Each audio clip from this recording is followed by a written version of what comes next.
ඉස්සලා මේ බලන්න හැරිලා හිනහිලා මට කියන්න ආදරෙයිද කියලා මිපැණිනා බාලා සුබිරෙන්ගා බාලා හිනය පෙන්නාලා ආයෙමත් දුරාලා ආදරේ සෙවින්න කොරන් වේලා විදුලේ කොන සෙවින් අපලා ඔබ ආයෙත් දැසන් කොඩට කරලා යන්තම් මොරෙන් මට සබලලා හරි ළමයි.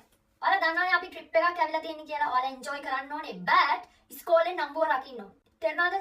Got it? Okay. අනිවාර්යෙන් ඉස්කෝලේ නම්බුව තමයි ෆස්ට්. තේරුණාද? Okay. ඔයාලා ගිහිල්ලා ඔය මල් බලන්න අල්ලන්න එපා. හරිද? මල් ගස් ළඟට ගිහිල්ලා ඔයාලා යාළුවෝ එකතු වෙලා ඒ මල් බලන්න. හැබැයි අල්ලන්න යන්න එපා. ඉස්කෝලේ නම්බුව රකින්න ඕනේ. තේරුණාද? හරි. කෝල් දානේ. wait ජැකට් එක දාගන්න. අයියෝ බලන්න ගන්නේ සීතලත් එක්ක රස්නේ ආපුවම ළමයි දාගන්න එපා. හරිද? සින්දු කියන්නේ ඒක ප්‍රශ්නයක් නෑ.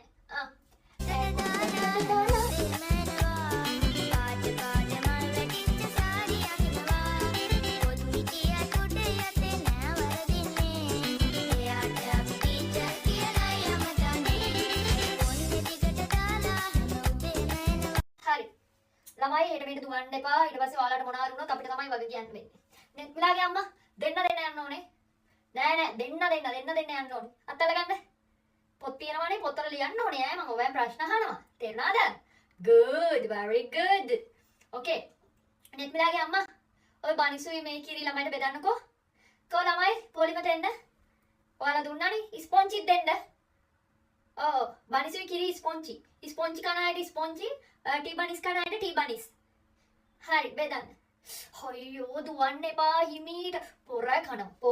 කෑමට මේ පිට තැනකට ඇවිල්ලා පොර කන්න එපා සාගතකාරයෝ වගේ.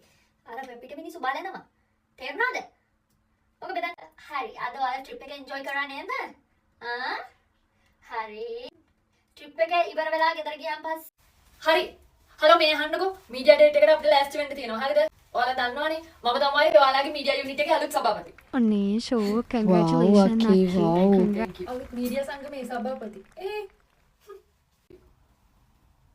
දැන් වෙලාව නෑ අපිට ලෑස්ති වෙන්න එච්චර වෙලාවක් නෑ. දැන් අපි ලෑස්ති වෙන්න ඕනේ මොනවද කියන්න ඕනේ කියලා දන්නවනේ නේද? මනේ ෂව දන්නවනේ මොනවද කරන්න ඕනේ කියලා. ඔයා ටීචර් නෙමෙයිනේ. මම දන්නවා මම මොකද කරන්න ඕනේ කියලා. ඔයා මට ඇඩ්වයිස් දෙන්න තු ඉන්න. හිමිතේරි පාන්දර කුරුල්ලන්ගේ කුංච නාද හඬ රැව්පිලි රැව් දෙනකොට අපේ ආදරණීයන් අප අද දින දැන් මම දවස් ගානක් ඉඳලා බලන් ඉන්නේ. මාත් එක මොකක් හරි ප්‍රශ්නයක් තියනවද? ඔයත් එක ප්‍රශ්නයක් නේ. ඔයා කරන්න මේ මේ බැජ් එකත් ඔයා ගන්නවා. ගන්න. හැමතිස්සෙම මම බලන් ඉන්නේ. ඔයා මට අනම්මනම් කියනවා. ඉතින් ඔයාලා ඔච්චර දක්ෂකමක් තියෙනවා ඔයා ඉන්නේ සභාපතිකම ගන්න. මෙලෝදියක් බැරුව මෙතන නටන්න ලෑස්ති වෙන්න එපා. ඔයාලා දෙයක් පුළුවන් නම් ඔයාව නොගෙන ඉන්නේ නෑනේ නේද? වෙන මේ හිමිදිරි උදැසන පතන්නම් ඔබට සුබ උදැසනක් කියා. එසේනම් මේ අවසර උදැසන රැස්වීම ආරම්භ කිරීම සඳහා. එයා මේ පාර මීඩියා යුනිට් එකේ සභාපති වුණාට ඊළඟ පාර සභාපති වෙන්නේ මම. බලමුකෝ.